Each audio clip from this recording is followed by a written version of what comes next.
पूर्व में भी प्रदेश को लेकर आपकी पार्टी का झारखंड मुक्ति मोर्चा कांग्रेस का आचरण लोगों ने देखा है और उसकी घटनाएं हैं, सर्वविदित है, पब्लिक डोमेन पर है। लोगों को उम्मीद था कि पता नहीं युद्ध के लिए बातें हुई है, शायद मेरा भाग्य विधाता बनकर आएंगे और हर घर से कोई ना कोई नौजवान को नौकरी मिलेगा।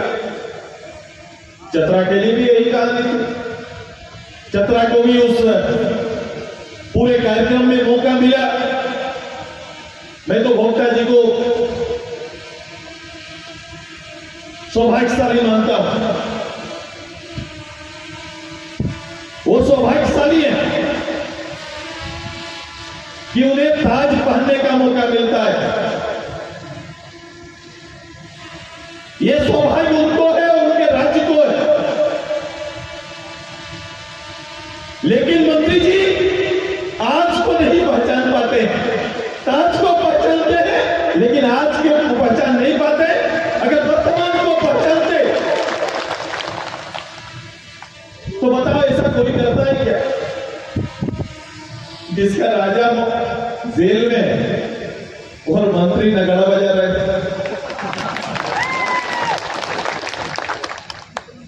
बताओ हो रहा है कि नहीं? मैं तो आते थे पारस बाबू को बोल रहा था कि भाई वहां से अशोक जी बोल रहे कि जल्दी आइए जल्दी आइए। मैं बोला भक्त के बीच में भक्त और मेरे बीच में भोक्ता जी खड़े हैं। उनको लगा कि आज सुरेश जी आ रहे हैं तो टाउन में कोई कार्यक्रम हलचल मचा देना चाहिए। मैं बोला ऐसे सुरेश महतो को थोड़ी कोई रोक सकता है, और मंत्री बनने से सुरेश महतो थोड़ी कोई बन जाएगा। कर्म प्रधान है और यहां दर्द होना चाहिए, लोगों का प्यार यहां होना चाहिए, तब जाके ये समझ में आएगा। गरीब गुरबा की बातें समझ में आनी चाहिए। केवल गरीब परिवार में जन्म लेना पर्याप्त नहीं है, गरीब की परिभाषा होनी चाहिए, गरीब की परिभाषा पढ़ने जाना चाहिए, तब जाके ये समझ में आएगा। वैसा कौन सा वातावरण प्रदेश के अंदर बना रहे? अभी मैं रोजगार के मैं उनकी प्रथम पोथी को पढ़ रहा था और बता रहा था। दो चीज दीदी बोला, मैं बहुत ज्यादा इनके लिए बोलता नहीं। मुझे लगा कि इस प्रदेश में जो योजना के लिए, जो नियोजन के लिए जो पूरा कार्यक्रम तैयार करना था वो चतरा के मंत्री जी के जिम्मे था। भाई श्रम नियोजन विभाग इन्हीं के माथे में है। पूरे प्रदेश के नौजवानों का खाका और उनका नियोजन इन्हीं के नीतियों के आधार पर तय होना था। चलो मैं प्रदेश के हालत विधानसभा में मैं करता रहता हूं, जिसका कोई जवाब मेरे भाई साहब के पास नहीं रहता, कोई जवाब नहीं रहता। मैंने ऐसा कुछ देखा ही नहीं, कोई जवाब नहीं। मैं तो मंत्री बन गया, अब चतरा खुश रहना चाहिए, भोक्ता जी मंत्री बन गए, अब खुश रहना चाहिए। मैं बोला ऐसा होता नहीं है, ये राजपाट नहीं है, लोकतंत्र है। यहां सबसे बड़ा नेता वही होगा जो सबसे बड़ा सेवक होगा, वही सबसे बड़ा नेता होगा। मैं 5 लाख नौकरी खोजते खोजते चतरा घुसा तो चतरा में मुझे सरकारी नौकरी मिला 54। 4 साल में 54 नौकरी चतरा में मिला है सरकारी रूप से, सरकारी नौकरी। होमगार्ड का सबसे ज्यादा नौकरी है, 21 पुरुष और 20 महिला, और जो बचा वो 12-13 जो बचा है वो कंप्यूटर ऑपरेटर है। ये 4 साल में 54 सरकारी नौकरी आपके हिस्से पड़ा है। और बीच में वो मेला लगाए थे, रोजगार मेला। रोजगार मेला में करीब 500-700 लोगों ने आवेदन दिया। वो पर्ची बनता है, पर्ची मिलता है, प्लेसमेंट देता है चेन्नई में। अब बताओ कौन परिवार का कौन बच्चा 12,000 10,000 की नौकरी के लिए चेन्नई जाएगा? ये संभव नहीं है। उससे अच्छा खेत में सरसों लगाएंगे, वो अच्छा करेगा। जो लोग गए भी, जिन्हें संस्थाओं ने अपनी पूर्ति के लिए भेजा भी, वो भाग के फिर आ गए कि दादा उससे नौकरी करने से अच्छा है बाप दादा का खेती करेंगे तो अच्छा रहेगा। और वो आज भी कोई गारंटी पद में नहीं बैठे हुए हैं, इसीलिए तो ढोल नगारा बजा रहे हैं।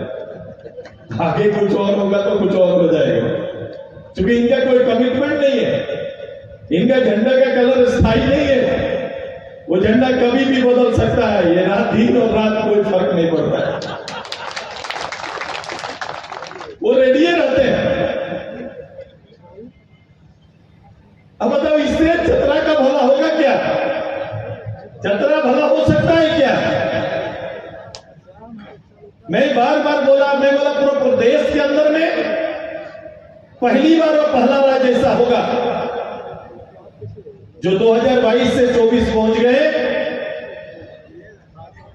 शेड्यूल कास्ट का मंत्रालय खाली है, कोई मंत्री नहीं है उसके। इस प्रदेश का नाम और जस किस रूप में हुआ? ये लोग बोलते हैं पार्ट 2 चल रहा है। मैं भी बोलता हूं पार्ट 2 चल रहा है। करप्शन पार्ट 2 चल रहा है। पहला मधुकोड़ा जी का था, अब अमित का। ये पार्ट 2 चल रहा है। सारी हदों को पार कर दिया। ऐसी भूख, ऐसी लालसा, प्रदेश के लोगों की चिंता नहीं। आइए नए परिवेश में राज्य की प्रतिष्ठा बचाना सबसे बड़ा दायित्व हो गया है। इस राज्य को और राज्य की पहचान को यथावत बना के रखना ज्यादा जरूरी हो गया है। और इसके लिए चुनाव बेहतर करना पड़ेगा। अवसर निश्चित रूप से हम तैयार करेंगे, लेकिन तय आपको करना पड़ेगा कि आपके बीच में रहने वाला एक सहज व्यक्तित्व को कहीं ना कहीं नेतृत्व के लिए भेजना पड़ेगा। पार्टी को इसके लिए तैयारी करनी पड़ेगी। मैंने शुरुआती में कहा था कि विदाई वर्ष आने वाला है। 2024 वर्ष विदाई वर्ष होगा। विदाई वर्ष का प्रारंभ हो गया है। पार्लियामेंट भी है, असेंबली भी है। तैयार रहिए, जवाबदेह राजनेता को तैयार करिए। और मेरी तैयारी है, मैं प्रदेश भर के सारे लोग, सारे जन, सारे समुदाय के लोगों का सम्मान करते हुए हमारी तैयारी है कि ये प्रदेश अपनी अच्छाइयों पर सुमार होगा। जरूर बीच के समय कुछ डगमगाया, नेतृत्व के कारण प्रदेश की पहचान धूमिल हुई, लेकिन इससे आगे हम निकलेंगे, ये भरोसा हमारा है। आपके भरोसों में टूटने नहीं देंगे। अब बताओ, आवास की बात कर रहे हैं, अब वो आवास की बात बबुआ कर रहे हैं। बबुआ आवास की बात कर रहे थे। गांव-गांव, पंचायत में आवेदन लिया गया। 1 लाख से ज्यादा आवेदन चतरा में लिया गया है।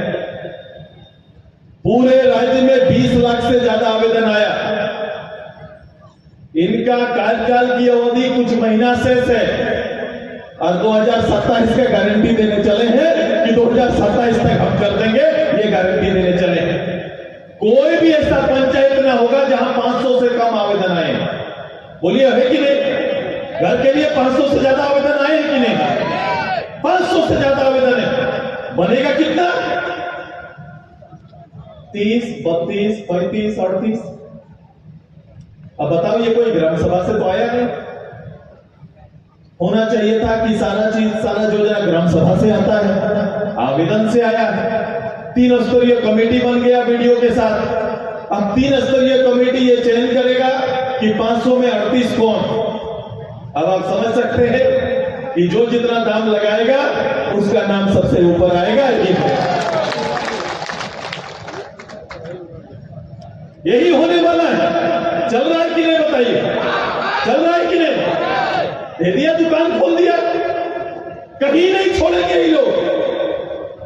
इस राज्य के खान संपदा का दोहन लगातार हो रहा है। यहां तक कि गरीब लोगों को भी घर बनाने के नाम पर भी नहीं छोड़ेंगे। ये तैयारी लोगों ने करके रखा है। ये तैयारी है। ये चल रहा है अबू आवास का और बबुआ राज हम लोग का। छोटी बोल दीजिए हमको खड़ा होकर, मैं इनको कभी भी ये भ्रष्टाचार जैसा शब्द इनके किसी मंत्री या मुख्यमंत्री के शब्द में 4 साल में नहीं आया। मजेदार बात है, देखो मॉडल बनाएंगे बोल रहे हैं। कल मुख्यमंत्री जी को मैंने सुना, मैं बहुत सम्मान करता हूं, मैंने सुना उनको बोले मॉडल स्टेट बनाएंगे। मैं बोला मॉडल स्टेट बहुत अच्छा लगा शब्द, तो कौन सा मॉडल? ये वर्तमान वाला मॉडल जिसमें ऐसा मॉडल स्टेट बनेगा जिसका मुख्यमंत्री करप्शन में जेल में रहेगा, ऐसा मॉडल स्टेट बनाएंगे, ये शायद आश्वासन दे रहे हैं। ये कौन सा मॉडल स्टेट की बात कर रहे हैं और उसका स्वरूप क्या होगा? एक बार किसी मंच से कोई मंत्री खड़ा होकर बोले कि हमारे यहां बिना पैसा का सरकारी कोई भी काम हो रहा है तो कर खड़ा होकर हमको बोल दे। ये चुनौती है हमारी सरकार का। एक कर्मचारी, छोटा से बड़ा पदाधिकारी, बिना पैसा का एक फाइल नहीं चलता है। यही सच्चाई है, यही मॉडल है, यही मॉडल पर काम हो रहा है कि नहीं? बता दीजिए, सच्चाई है कि नहीं? यही चल रहा है। अब बताओ कौन मॉडल पे ले जाना चाहते हैं साहब? आइए इस सब मुक्त, जब एक बार बिना किसी नीति के, जब अभी एक अवसर मिला कि बच्चे एग्जाम में जाएंगे, इतनी लंबी पढ़ाई के बाद पहली बार अवसर आया, तो बीच में नियम बनाए कि कदाचार में अगर कोई पकड़ा गया तो छात्र को दंडित करेंगे। नियम बनाए कि अगर प्रश्न लीक होता है तो करोड़ों का जुर्माना और बिना किसी एफआईआर का गिरफ्तारी करेंगे। है इस सरकार में हिम्मत? एक भी गिरफ्तारी हुई महीना बीत जाने के बाद, विधानसभा में मेरे बोलने के बाद थोड़ी सुगबुगाहट होके एक कमेटी बना दिया, एक ऐसे ही कमेटी को आगे बढ़ के कि हम इसमें आगे बढ़ रहे हैं, लेकिन नीयत ठीक नहीं है। एक नौकरी का भी दाम लगाने के लिए ये लोग छात्रों के भविष्य खेलने का काम कर रहे हैं। यही बड़ी सरकार है, वही झारखंड सरकार की नीति है और इसी मॉडल पर काम कर रहे हैं, कहीं नहीं छोड़ रहा है। आइए 2024 में नए इंकलाब की तैयारी करिए, करेंगे ना? करेंगे ना आप सभी लोग? गांव का मेरा एक एक कार्यकर्ता मेहनत करेगा ना कि जाइए एक एक गांव की जिम्मेदारी लीजिए। पूरे प्रदेश में मैं अभी भ्रमण शुरू करूंगा, चतरा से शुरू किया, पूरे प्रदेश में जाएंगे, हम लोगों के साथ खड़े होंगे और उनके विश्वास का नेतृत्व उनके हाथ में देंगे, जहां हर गांव वदना व्यक्ति भी गांव में खड़ा होकर बोलेगा कि मेरा राज चल रहा है, ये मेरा शासन है, ऐसा भरोसा देने का काम करें।